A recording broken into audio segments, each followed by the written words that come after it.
नाज़रीन, लाड़काणे जे एसएसपी मीर रोहल खान खोसो जे हिदायतुनि ते लाड़काणो पुलिस ॾोहरनि ख़िलाफ़ कार्रवाइयूं कंदे मुख़्तलिफ़ इलाइक़नि मां 7 जवाबदार गिरफ़्तार करे चोरी थियल 4 मोटरसाइकिलूं, 50,000 रोक रक़म, क़ीमती मोबाइल फ़ोन, चर्स ऐं शराब हथ कयो आहे।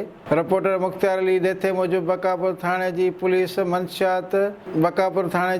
मंशियात फ़रोश मोहम्मद उमर बुगियो खे 3 किलो चर्स समेत गिरफ़्तार करे मथस केस दाख़िल करे छॾियो आहे। रतोदिरो पुलिस जवाबदार मंशियात फ़रोश वाजिद अरबाणी खे 15 बोतलूं शराब समेत गिरफ़्तार करे केस दाख़िल करे छॾियो आहे। रहमतपुर थाणे जी पुलिस कामयाब कार्रवाई करे हिकु जवाबदार अमानुल्ला तुनियो खे गिरफ़्तार करे वरितो आहे।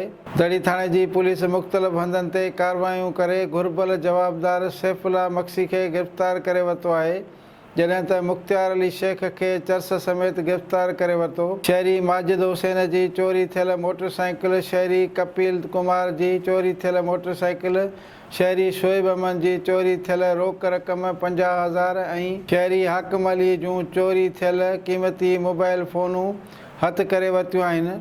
अलीगोराबाद थाणे जी पुलिस मंशियात फ़रोश वहीद शेख खे गिरफ़्तार करे वरितो आहे। कंगा थाणे जी पुलिस चेकिंग दौरान तौफ़ीक़ जागरानी खे चर्स समेत गिरफ़्तार करे वरितो आहे। माउटा थाणे जी पुलिस दोदाणी बाईपास वटां फुर थियल मोटरसाइकिल, मोबाइल फ़ोन हथ करे असुल मालिक अब्दुल करीम हवाले करे छॾी आहे। गढ़ी खुदाबख्श भुट्टो थाणे जी पुलिस बरवक़्त मुक़ाबले दौरान शहरी असदुल्ला मीरानी खां चोरी थियल मोटरसाइकिल हथ करे वरिती।